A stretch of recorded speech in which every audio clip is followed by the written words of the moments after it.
지난 시간에 우리가 룻기서에 대해서 배웠는데 특별히 모함 여인 룻에 대해서 그 초점을 맞춰가지고 말씀을 전했습니다. 오늘은 이제 룻과 보아스의 만남에 대해서 여러분 다시 한 번 더 말씀을 드릴까 합니다. 여러분 지난 시간에 말씀을 들은 것들을 아마 기억하실지 모르겠습니다만은 룻기 전체적으로 주제가 있지만은 지난 시간에 각각 룻과 나오미와 엘리멜렉과 이 보아스와 이런 부분에서 어떻게 결정을 하게 됐는지, 우리가 인생을 살면서 어떤 중요한 결정을 내려야 되는데 그 결정이 좋은 결정이 될 수도 있고 때로는 그게 실패가 되는 결정을 내릴 수가 있습니다. 그런 점에서 엘리멜렉은 이스라엘 땅의 하나님 백성이었는데 흉년이 들어서 그가 생각하기에 좀 더 나은 곳으로 가야 되겠다. 물론 여러 가지 갈등도 있었겠죠. 내가 이곳을 떠나야 될 것인가? 흉년이 언제까지 지속이 될 것인가? 미래를 전혀 알 수가 없으니까 엘리멜렉은 자기가 살고자 하여 결단하고 고향 땅을 떠나서 모압 땅으로 가게 됩니다. 그게 따라서 나오미도 두 아들도 같이 남았는데 결과적으로 하나님의 주신 그 땅, 가나안 땅에서 떠남으로써 그 땅을 떠났다는 얘기는 하나님을 떠났다라고 설명할 수 있습니다. 떠났던 엘리멜렉은 성공해서 금이 환영한 것이 아니라 그 흉년을 잘 이겨내서 이스라엘 땅에는 흉년이 들었지만 자기는 모압 땅에 가서 더 좋은 환경에서 더 많은 재산을 얻고 남들이 볼 때 너 정말 탁월한 선택을 했구나. 우리는 흉년에 들어서 정말 어려움을 겪었는데 너는 지혜롭게 다른 나라에 가서 성공해서 왔구나. 그런 결과를 얻었어야 되는데 전혀 반대의 결과가 있었습니다. 우리가 여기서 알 수 있는 것은 하나님으로부터 떠나게 되면은 성공할 줄 알지만은 성공이 아니라 오히려 예상치 못했던 더 낭피를 당할 수 있다라는 사실입니다. 여러분 잘 아시다시피 예수님께서 탕자의 비유도 말씀하셨지 않습니까? 아버지의 그 유산을 물려받아서 아버지를 떠나서 독립하는 거죠. 아버지를 떠났다는 것은 독립하는 겁니다.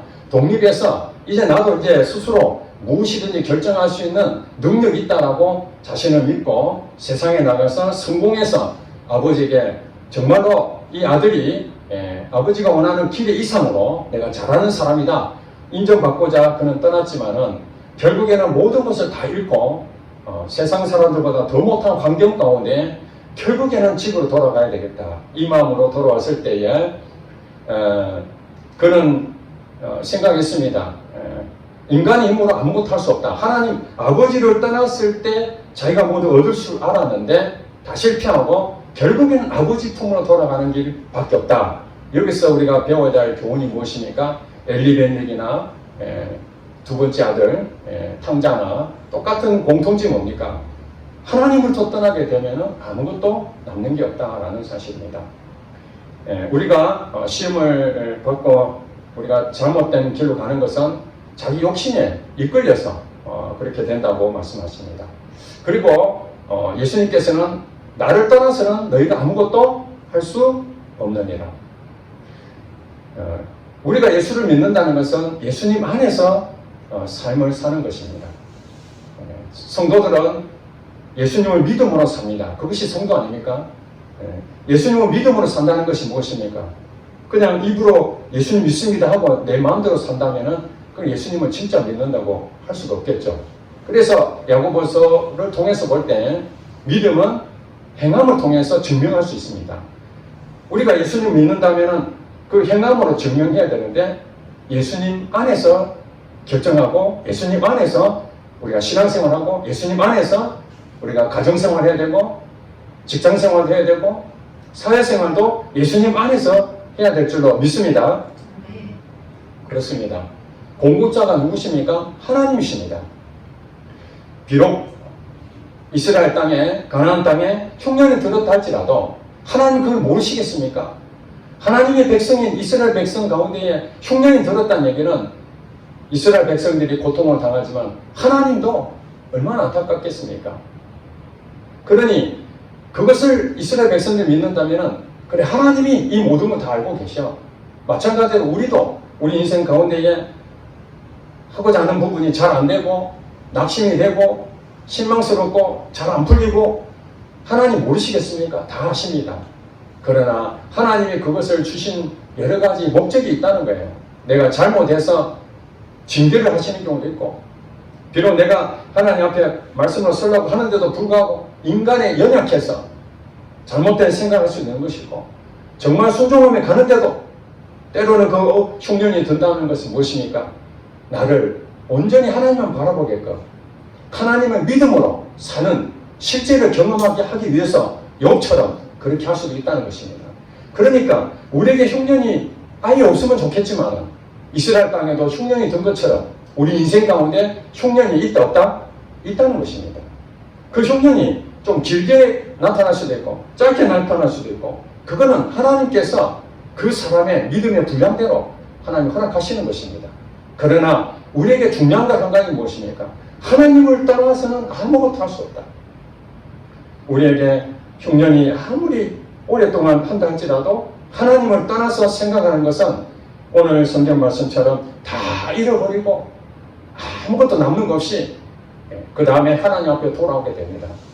근데 감사하게도 우리가 잘못 실수하고 결정을 또 잘못할 때 하나님께서 정말 징계하고 벌을 줘야 마땅함에도 불구하고 성경에 보니까 물론 다 잃어버리는 그건 내가 잘못해서 잃어버리는 것이죠. 하나님이 그것을 억지로 뺏는 게 아니라 내가 잘못 결정했기 때문에 하나님께서는 나를 떠나서는 아무것도 할 수 없다. 내가 공급자다. 그 믿는 자에게는 반드시 좋은 걸 주시는데 그것을 안 믿고 다른 길로 가고 그러면은 실패를 하잖아요. 그 실패는 하나님이 실패하게끔 만드는 것이 아니라 본인이 실패를 선택한 것입니다. 그러므로 실패했다 할지라도 그러나 다시 돌아오게 되면은 하나님 어떤 하나님이십니까? 하나님은 다시 회복시켜 주시는 하나님이십니다. 비록 엘리멜렉은 잘못해서 나오미 빼놓고는 모든 걸 잃어버렸지만은 나오미가 다시 하나님 앞에 돌아가야 되겠다. 그런 결단하고 다시 예루살렘으로 하나님의 나라 이 이스라엘 땅으로 자기 고향인 베들레헴으로 돌아왔지 않습니까? 돌아오니까 나오미는 사실 돌아올 때는 아무것도 없었습니다. 며느리 2명 중에서 한 명은 가고 며느리 하나의 껌딱지 하나 붙여갖고 가져왔습니다. 왜 그렇습니까? 아무것도 없으면 그냥 마음이라도 편안하게 그냥 혼자 그냥 대충 살고 끝나도 되겠는데 며느리 하나 데리고 왔으니 이 며느리를 또 어떻게 하든지 돌봐야 될 거 아닙니까? 그래도 시어머니니까. 그래서 가라고 그랬는데도 끝까지 쫓아온 룻 하나 데리고 들어왔는데 그게 결국 나오미에겐 짐이죠.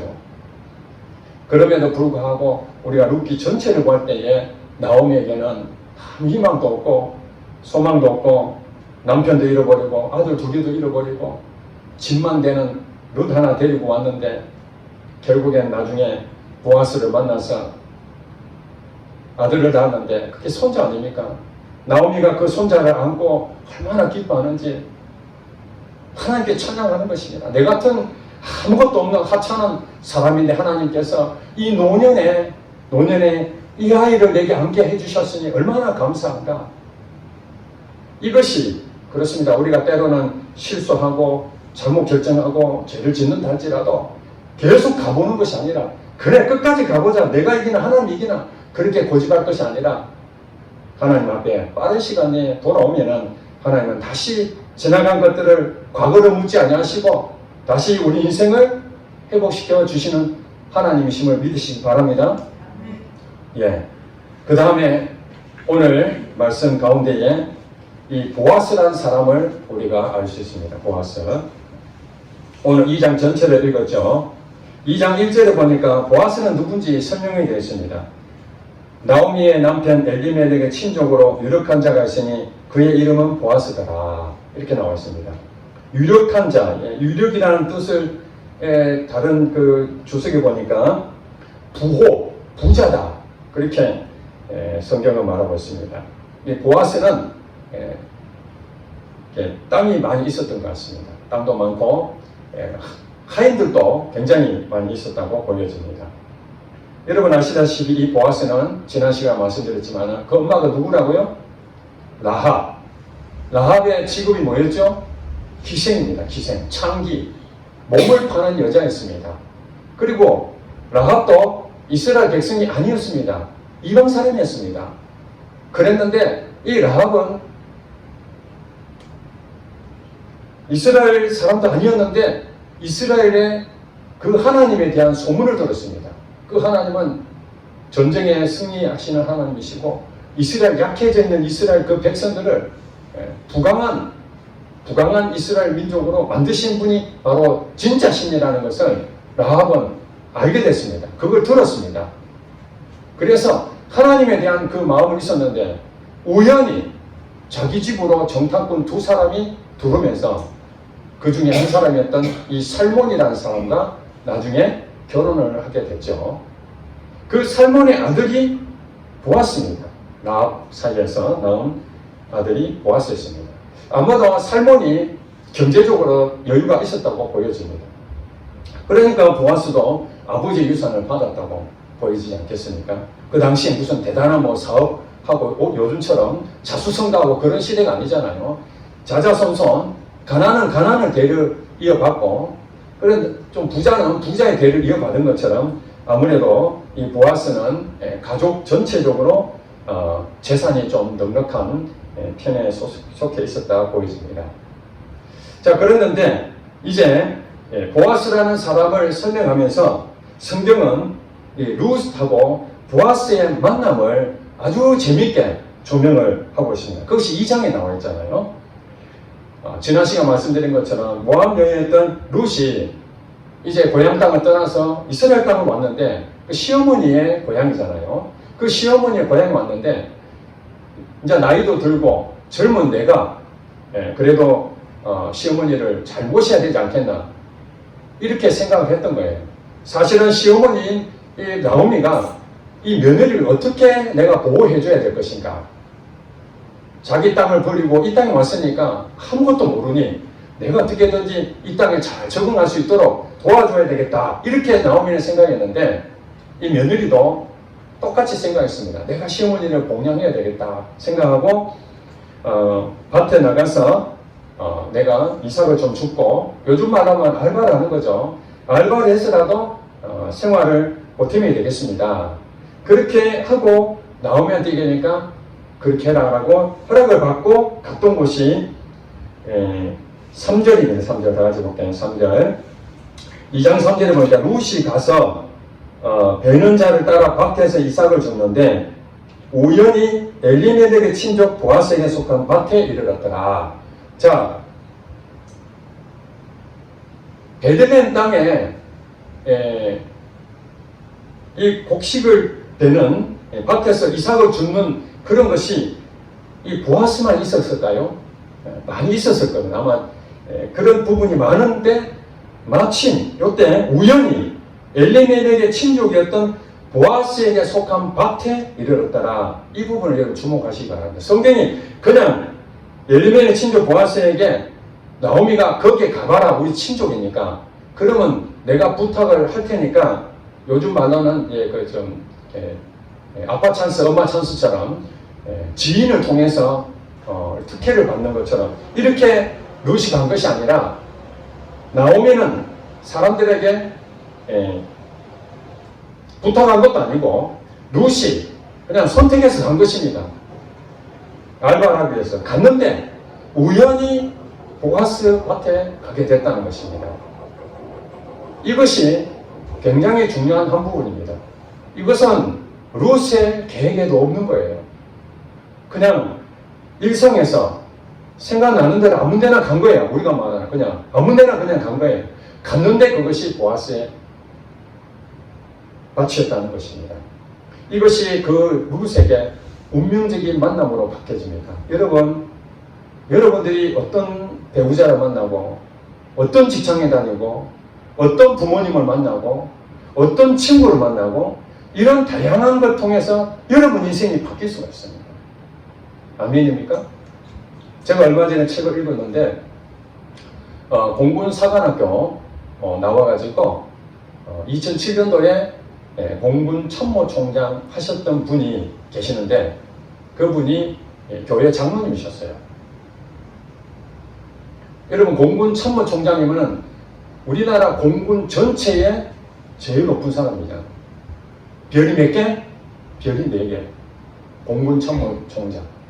근데 이분이 쓴 그 자서전을 통해서 제가 보니까 그는 집안이 가난해가지고 공부를 열심히 해서 우리가 말하는 최고 명문학교가 있잖아요. S대학교. 거기 가야 되겠다. 고등학교 3학년 때. 그런 마음을 가지고 있었는데 어느 날 자기 중학교 선배이면서 고등학교 선배였던 한 사람이 여름 휴가 기간에 맞아서 휴가 나온 거예요. 그 선배가. 고등학교 자기 3학년 때. 그 선배가 휴가 나왔는데 우연히 만났어요. 루시 보아스 밭에 우연히 거기 간 것처럼 이 장로님의 선배가 우연히 여름방학에, 자기는 여름방학이고 그분은 휴가를 받아서 나왔는데 그분이 누구냐? 공군 사관학교 교복을 입고 자기에게 나타난 거예요. 선배가. 그러면서 자기에게 무슨 얘기를 하겠습니까? 자기 공군 사관학교 간 설명을 하면서 공군 사관학교 정말 좋다. 그 얘기를 전달해 준 겁니다. 그래서 자기는 S대를 가야 되겠다라는 마음이 사라져버리고 그 제복 입고 있는 공군 사관학교의 그 선배를 보면서 나도 공군 사관학교 가야 되겠다. 공군 사관학교 가면은 학비 면제거든요. 4년 동안 아무것도 그리고 생활비도 지원이 나옵니다. 그러니 경제적으로 어려운 사람 입장에서는 최고의 조건이죠. 우연히만 닿던 그 선배 때문에 공군 사관학교에 들어가서 자기가 공군 참모총장까지 될 줄이야 생각을 했겠습니까? 물론 먼 미래에 내가 잘하면은 가능성은 있겠지만은 여러분 평생에 공군 참모총장은 몇 사람 있습니까? 단 한 명뿐입니다. 아무나 별 하나 다는 것도 어렵습니다. 여러분 그렇잖아요. 장군 된다는 거는 그야말로 하늘의 별 따기입니다. 제가 얘기 들어보니까 저희 동기들 또 우리 동문들 했던 사람들 장군 별 다는 거 보니까 그 기수별이 있는데 그 기수 중에서 단 정해져 있는 기수가 딱 몇 명 있는데 그 안에 들어가야 되고 그게 만약에 지나면 다른 어떤 또 길이 다르잖아요. 육군 사관학교도 있고 사관학교 출신이 있고 또 학사장교 출신도 있고 ROTC도 있고 뭐 여러 가지 그 가는 길이 다르니까 그때마다 이렇게 돌아온 순서대로 그것도 동기들 가운데 별 달리면 점점 가면서 진급이 어려워지는 거죠. 이분도 중정까지는 정말 하나님 은혜로 올라갔는 중장은 별 3개잖아요. 별 3개. 그랬는데 별 3개였는데 자기는 공군 참모총장 되려면 별 4개를 돼야 된다. 자기 후에 벌써 별 3개 먼저 선배들이 2명이나 중장 이상 별 3개 단 사람이 2명이나 더 있었고 또 상황적으로 봤을 때 바로 참모총장 될 상황이 아니었던 거죠. 그랬는데 하나님께서 기도하니까 언제를 위해서 내가 준비하라. 그런 마음이 자꾸 오니까 왜 하나님이 이런 마음을 주셨을까?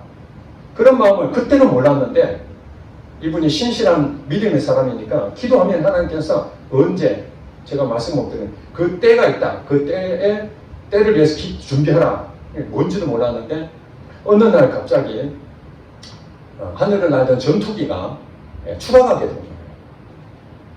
나중에 이제 그 사실을 확인해 보니까 그 전투기에 부품을 적시에 그걸 갈아줘야 되는데 정비불량인 거예요.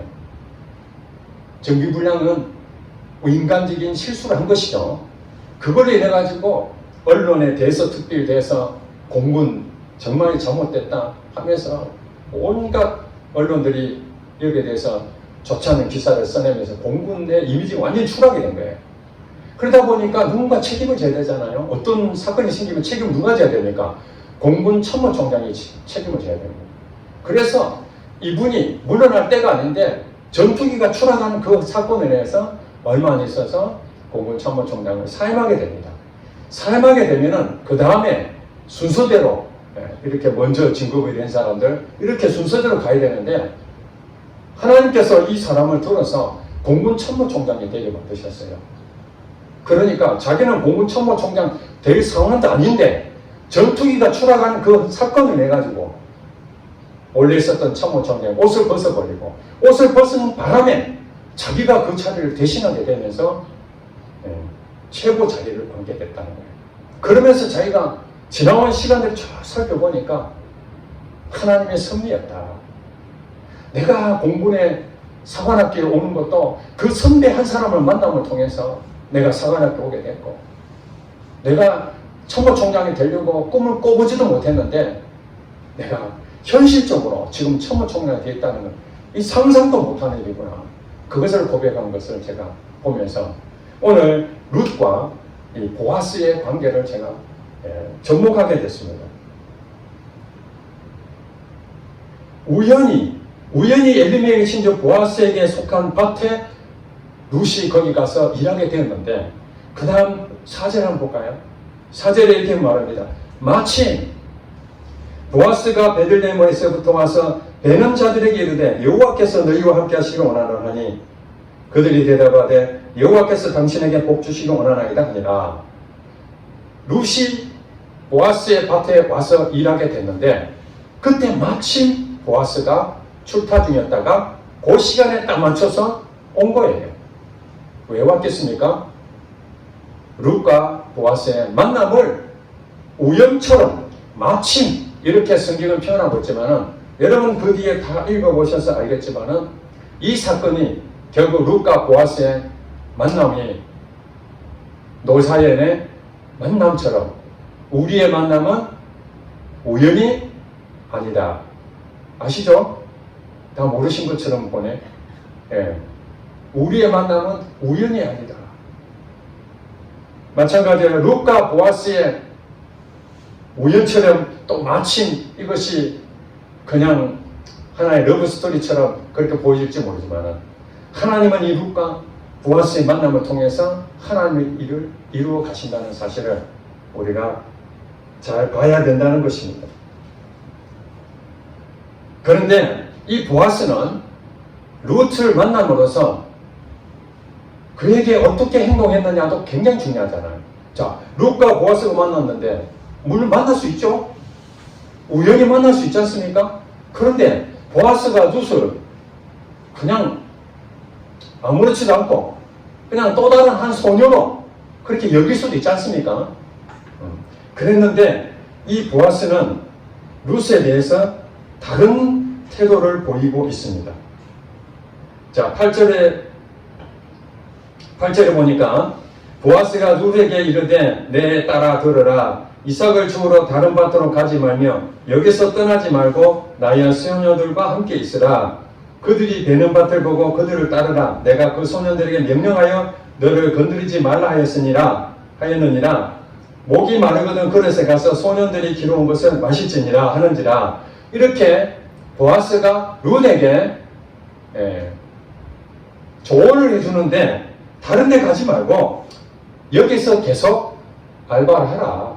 여기서 일을 해라. 그리고 거기에 대해서 소년들이 너에게 뭔가 좀 좋지 않는 행동을 한다든지 우리가 말 군기 잡는다 그러죠. 특별히 이방 여인이니까 그냥 초짜니까 좀 길들인다고 그렇게 하지 못하도록 아예 막아놨다. 그만큼 룻에게 대해서 호의를 베푸는 것이잖아요. 그렇죠? 이것을 어떻게 알 수 있느냐? 10절에 보니까 이렇게 말합니다. 룻이 엎드려 얼굴을 땅에 대고 절하며 그에게 이르되 나는 이방 여인이거늘 당신이 어찌하여 내게 은혜를 베푸시며 나를 돌보시나이까. 이렇게 말합니다. 그러니까 남들하고 똑같이 대해줘 상관이 없는데 자기를 특별하게 은혜를 베푼다는 것을 이 룻이 알았다는 것입니까? 몰랐다는 것입니까? 알았다는 것이죠. 이방 여인인데 주인이 아니라 그 같은 소년들, 먼저 왔던 선배들이 자기를 무시해도 당연하게 받아들여야 되는데 은혜를 베풀고 내게 특별한 고의를 베푸는 것에 대해서 감사의 표현을 하고 있는 것입니다. 그런데 보아스가 거기에 대한 답변을 이렇게 말합니다. 11절에 보니까 보아스가 그에게 대답하여 이르되 너의 남편이 죽은 후로 네가 시어머니에게 행한 모든 것과 너의 부모와 고국을 떠나 전에 알지 못하던 백성에게로 온 일이 내게 분명히 알려졌느니라. 여호와께서 네가 행한 일에 보답하시기를 원하며 이스라엘의 하나님 여호와께서 그의 날개 아래 보호를 받으러 온 네게 온전한 상 주시기를 원하노라. 이렇게 룻에 대해서 보아스가 특별히 은혜를 베푼 이유에 대한 설명이죠.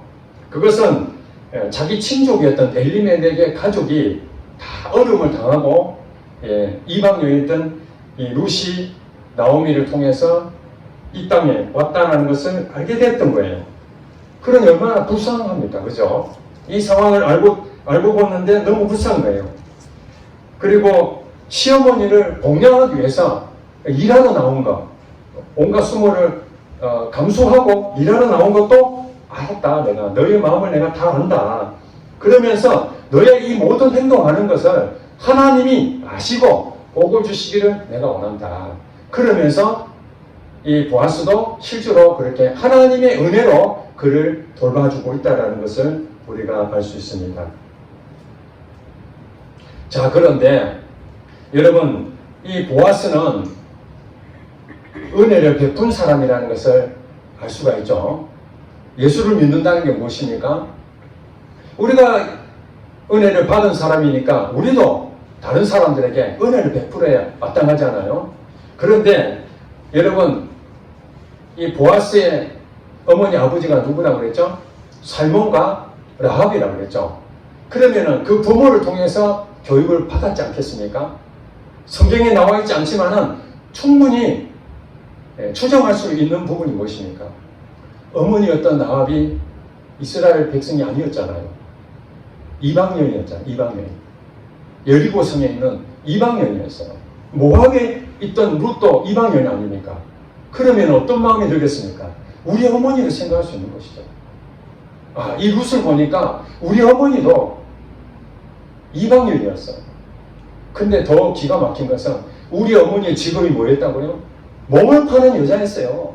그러니 이 보아스도 어디 가서 떳떳한 마음을 갖지는 못한, 아버지는 이스라엘 백성이었지만은 엄마는 이방 여인이었고 또 몸을 파는 여자였기 때문에 사람들에게 떳떳하게 말하기가 쉽지 않았지 않겠어요? 그런 점에서 이 룻에 대한 마음이 애틋했다고 보여질 수 있습니다. 그리고 사람들에게 은혜를 베푸는 것은 자기가 그런 것을 경험하면은 알게 됩니다. 돈이 많다고 사람들한테 은혜를 베푸는 그 차원이 다릅니다. 저도 예전에 재정적으로 굉장히 여유를 가지고 그래서 어려운 사람 보면은 돕기도 했습니다만은 제가 나중에 생각해 보니까 제가 정말 깊은 바다 가운데서 정말 어려운 가운데 그 사람을 같은 입장에서 보고 선을 베푼 것이 아니라, 어려운 사람을 도와준 것이 아니라, 내가 정말로 어려움을 당해보고 난 다음에 그 사람 심정을 보니까 야, 정말 저 사람 얼마나 마음이 아플까. 내가 겪어보니까 저 사람 정말 힘이 들겠구나. 돈 10만 원이 없어가지고 어디 빌리지도 못하고 재정적으로 어려워져 있는 그 상황을 경험하고 난 다음에 사람들이 어렵다고 하면은, 옛날에는 그런 경험이 없이 그 사람 보면은 그저 돈이 있으면은 좀 주는 것으로, 호의를 베푸는 것으로 만족했을지 모르지만 정말 그들이 가졌던 아픔을 똑같이 느끼고 난 다음에 그들에게 대하는 것은 완전히 다른 거예요. 바로 보아스가 그랬다고 저는 보여집니다. 보아스가 돈이 많다고 해서 그냥 멍청멍청 이렇게 쓰는 것이 아니라 정말로 어머니의 그 아픔, 그것에 대한 수치, 상처받은 그런 것들, 얼마나 어려운 부분인지를 그 어머니를 통해서 배웠는데, 그 어머니는 또 신앙교육을 또 어떻게 시키겠습니까? 하나님 믿는 백성으로서 너가 부자가 되더라도 어려운 사람 이웃을 도와야 된다. 그렇지 않습니까? 예. 가난한 사람들은 먹을 것이 없어서 굶주려 죽는데 부자는 흥청망청 쓰고 그 돈을 내 돈이라 해서 낭비하면은 그게 정상적인 게 아니잖아요. 그래서 이 보아스는 이방인이었다는 그 부분으로 사람들은 멸시하고 가난하다고 해서 차별하고 그렇게 할지 모르지만은 보아스는 신앙교육을 아버지와 어머니 신앙교육을 다 물려받고 내가 비록 재산은 많이 물려받았다 할지라도 그래도 가난한 자를 위해서 하나님의 마음으로 흘려보내야 된다는 그 마음을 이미 보아스는 가지고 있었기 때문에 그렇기 때문에 하나님께서 그 보아스의 마음을 이미 다 알고 있기 때문에 룻을 거기다 보낸 것이죠. 만약에 은혜를 베푸지 아니하고 악덕 기업주처럼 월급도 제대로 주지 않으면서 엄청 힘들게 고생만 하게 만드는 사람 같다면은 룻은 정말 하루라도 자기 고향 가야 되겠다. 내가 시어머니 때문에 오긴 왔지만은 내가 여기서 뼈를 묻겠다고 결심하지만은 현실적으로 너무 어려우면은 막 고향으로 가지 않겠습니까? 그런 마음 가지 않겠습니까?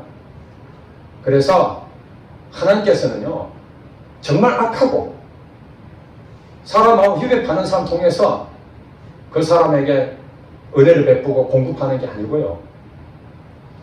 하나님 마음을 가지고 있는 사람들, 흘려보내려고 하는 사람들, 이런 사람을 통해서 하나님은 일하신다는 거예요. 그래서 하나님께서는 이 룻에게 은혜를 베풀 사람을 찾았는데 그 사람이 누구다? 보아스라는 거예요. 보아스는 어느 날 갑자기 룻에게 호의를 베푼 게 아니었습니다. 그는 이미 바탕이 하나님 있는 백성으로서 이미 준비가 다 된 사람이었습니다. 그래서 하나님께서 보아스와 룻을 붙여줬죠. 룻의 입장에 봤을 때는 엄청난 행운 아닙니까? 고국을 떠나서 낯선 땅에 와가지고 내가 두렵고 사람들에게 질타를 받아도 마땅한데 우연히 어느 밭에 갔는데 거기서 호의를 베품을 받고 또 주인이 자기에게 좋은 것으로 그렇게 위로해주고 얼마나 힘이 되겠습니까? 여러분 입사했는데 실수가 얼마나 많습니까? 그러면은 질책하고 막 거기에 대해서 물론 잘못했으니까 천만을 받을 수 있겠죠. 그런데 와가지고 다 실수할 수 있어. 괜찮아. 나도 그랬어. 그러면서 따뜻하게 그 마음을 안아주고 감싸주고 그러면은 그 초짜였던 그 신입사원이 알죠. 자기가 잘못한 거 다 알고 실수한 거 다 알죠. 예. 질책받아 마땅한데도 그런 선배가 와서 격려해주고 위로해주는 그 한마디에 그만두고 떠나려고 했던 그 마음 돌이키고 그 회사 잘 적응해서 나중에 대표이사가 되고 나중에 그 일로 크게 회사에 도움이 되는 사람이 되었다면 바로 그 공군 참모총장이 되었던 그 장로님처럼 그 선배 한 사람 때문에 내가 오늘 여기 있다. 그게 만남이 아닙니까? 이 만남의 축복은 정말 매우 중요한 것입니다. 누구를 만나느냐에 따라서 하나님께서는 우리 연약함이 있다 하더라도 하나님께서는 우리에게 만남의 축복을 주십니다. 비록 지금은 그 사람이 나를 해코지 하고 뭐 그렇게 생각할지 모르지만 하나님 그 사람을 변화시켜서 어떻게 쓰실지 아무도 모르는 것입니다. 마찬가지로 룻도 어떻게 첫 번째 결혼을 실패했지 않습니까? 자기 땅에서 실패했는데 남은 나라에 와가지고 좋은 남편을 만난다는 것은 여자에게 복입니다. 요즘도 그렇지만은 당시에도 여자는 남자를 잘 만나야 되는데 정말 사랑받는 자기를 아껴주고 보호해주는 그런 남자를 만나야 되는데 불행하게도 그 남자는 죽어버렸고 이제 또 다시 젊은 여자니까 결혼을 또 해야 되지 않겠습니까? 그러나 자기는 그런 꿈도 꿀 수도 없고 그런 상황에서 이 보아스라는 정말 신앙이 있고 유력한 사람이고 또 은혜를 베풀 줄 알고 이방 여인이든 자기를 너그러운 마음으로 품어줄 수 있는 이 넉넉한 남자, 자기가 꿈을 꾸더라도 될 수 없는데 누가 하셨다고요? 하나님이 하셨음을 믿으시기 바랍니다. 하나님이 하셨습니다. 보아스는 룻하고 결혼하려고 처음부터 작정했겠습니까? 아닙니다. 그냥 은혜를 베푼 것 뿐입니다. 그랬는데 나오미가 보아스하고 룻하고 연결된 걸 보고 깨달았습니다. 아, 하나님께서 이 룻을 보아스하고 연결하라는 거구나. 이걸 깨닫게 되는 거예요. 처음에는 그저 단순하게 일하러 가는 줄 알았는데 보아스가 룻에게 특별 은혜를 베푼 것을 알게 됐어요. 아, 그렇다면은 이 보아스 우리 친족이지만은 이 며느리하고 잘 연결해 줘야 되겠다. 그래서 우리가 막 코치를 해주는 거, 멘토를 해주는 거죠. 이렇게 해라. 보아스에 가서 이런 식으로 한번 해봐라. 그래서 룻이 그대로 했더니 보아스가 그것을 그대로 받아들이고 그 받아들인 그 마음이 여러분 보세요. 인간의 마음을 받아들였다고 생각하지만은 사실 여러분 남자들도 마찬가지예요. 이쁘고 또 재능도 있고 나름대로 자기를 잘 사랑할 만한 그런 여자를 얻기를 원하지. 남들이 볼 때 저 사람은 하자가 있고 결결사도 많고 좀 그런 사람은 자기 부인으로 맞이하고 싶은 마음이 누가 있겠습니까? 없지 않습니까? 그런데 보아스는 그런 조건을 전혀 보지 않냐고. 그것이 저는 아무래도 내가 볼 때는 어머니의 나합의 영향이 컸다고 봅니다. 그 어머니가 자기가 봤을 때 조건을 따졌겠습니까? 차별했겠습니까? 자기도 차별을 할 수밖에 없는 그런 존재였는데도 불구하고 살몬을 만나서 하나님을 만나고 구원을 얻을 뿐만 아니라 이스라엘 백성의 가문으로서 연결되어 있는 그걸 볼 때 얼마나 기가 막히게 은혜 아닙니까? 그 은혜를 보아스에게도 전달했으니 보아스도 같은 마음으로 차별하지 아니하고 그렇게 했다는 것입니다. 여러분 야고보서 2장에 보니까 교회에 차별하는 일이 있었습니다. 부자인 사람들은 교회에 좋은 자리에 앉혀두고 가난한 자는 오든지 말든지 알아서 해라 하고 이런 모습이 교회 안에 있었습니다. 그래서 야고보가 그렇게 말합니다. 너희는 믿음이 있다면서 어찌 차별하느냐. 믿음이 있다는 것은 예수님 믿는 거 아닙니까? 믿음 있는 사람은 차별하면 안 됩니다. 아멘? 그렇게 말은 하고 그렇게 생각은 하는데 차별하고 있다면 이건 뭐라는 것입니까? 믿음으로 행하는 것이 아니다. 그 보아스는 믿음 있는 하나님 믿는 백성으로서 이방 여인 그 사람에게 차별하지 않았다는 거예요. 그리고 그 사람을 배우자로 결정을 해서 내가 첫째가 아니기 때문에 당신을 살 사람이 있는데 그 사람한테 물어보고 그 사람이 안 산다 하면은 내가 살게. 이 산다는 것은 내가 수용한다는 거예요. 내가 책임진다는 것이죠.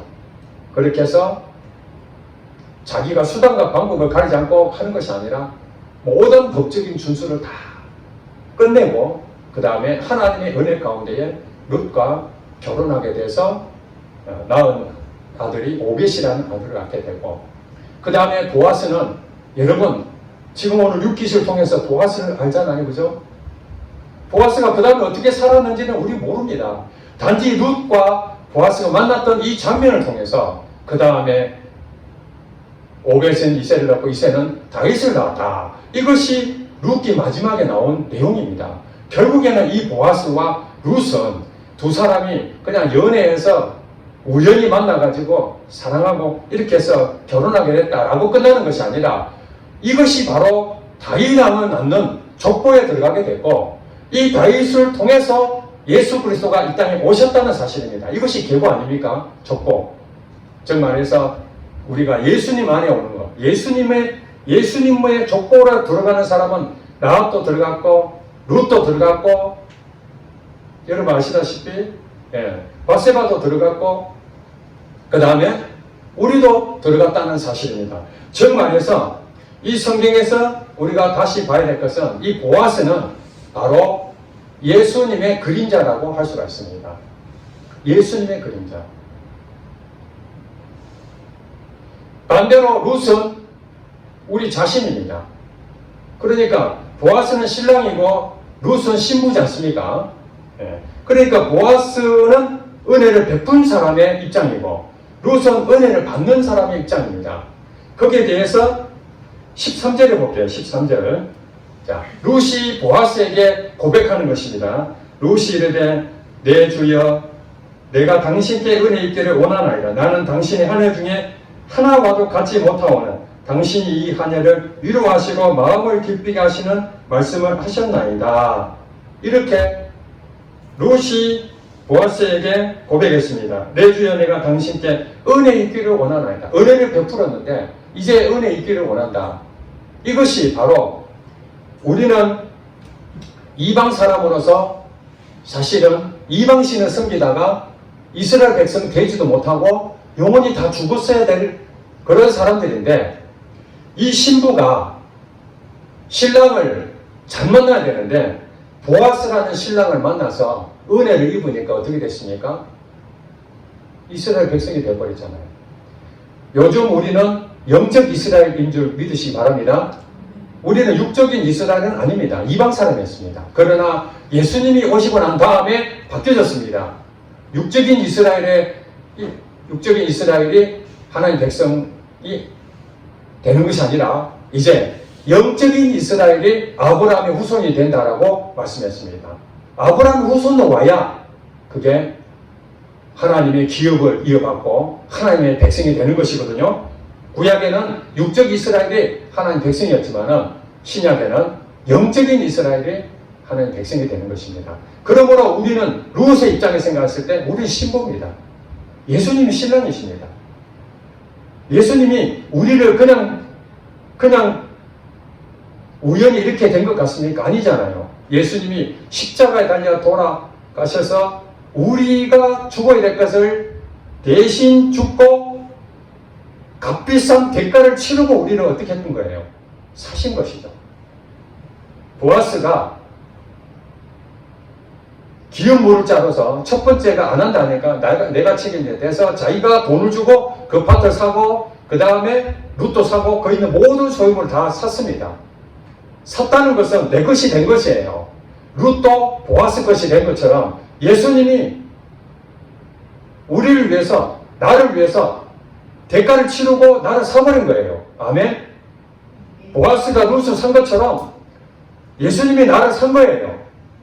그래서 예수님 것이 된 것입니다. 은혜를 입었다는 것입니다. 그래서 우리는 은혜 입은 자입니다. 그래서 우리는 예수님과 신랑이 되신 예수님과 한 몸이 되었기 때문에 비록 우리는 더럽혀져 있는 이방 사람이었지만 그것을 보지 아니하시고 차별하지 아니하시고 은혜를 베푸시고 구원하시기를 베푸시는 이 보아스를 통해서 예수님을 우리는 봐야 됩니다. 바로 값비싼 대가를 통해서 내가 구원을 얻었구나. 내가 신부가 됐구나. 그래서 이제는 하나님의 자녀가 됐구나. 이것이 우리가 예수님 안에 들어간 계보가 된 것입니다. 지금도 룻과 보아스는 그때 당시 이후로 이 구약 성경이 쓰여지고 그 다음에 신약이 쓰여지고 그 뒤에 육적인 이스라엘뿐만 아니라 영적인 이스라엘까지 룻과 보아스는 이름을 널리 알리는 사람이 되었지 않습니까? 그렇죠? 이 땅에 성경을 읽는 사람은 룻과 보아스를 모르는 사람이 있을까요? 없을까요? 없지요. 자기가 그러려고 했습니까? 아닙니다. 하나님께서 정말 은혜 베푼 사람에게도 하나님께서 복을 주시는 거고 은혜를 입어야 될 수밖에 없는 이 비천한 사람에게도 하나님의 은혜를 베푸셔서 이 두 사람 모두 다 성경이 기록하게 만드시고 대대로 우리에게 이 두 사람의 러브 스토리가 하나님의 섭리 가운데 이들의 만남이 하나님 축복이 되었다는 것을 우리에게 보여주고 있다는 사실입니다. 결론적으로 말하면 오늘 우리에게 이 땅에 살면서 우리가 만나는 사람도 있잖아요.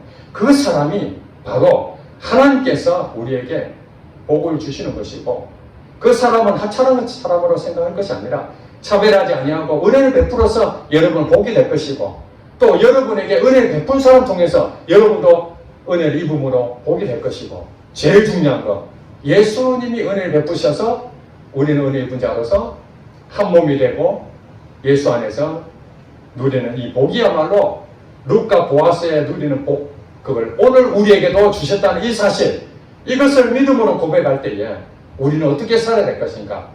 이제 은혜 입었던 자로서 감사할 뿐만 아니라 은혜 베푼 자로서 우리의 은혜가 필요한 사람들에게도 널리 여러분들이 보아스처럼 살아야 될 것이고, 또 룻처럼 보아스를 섬기고 룻이 살아간 것처럼 우리는 예수님을 섬기고 예수님 안에서 살아가는 여러분 되시기를 주의 이름으로 축복합니다.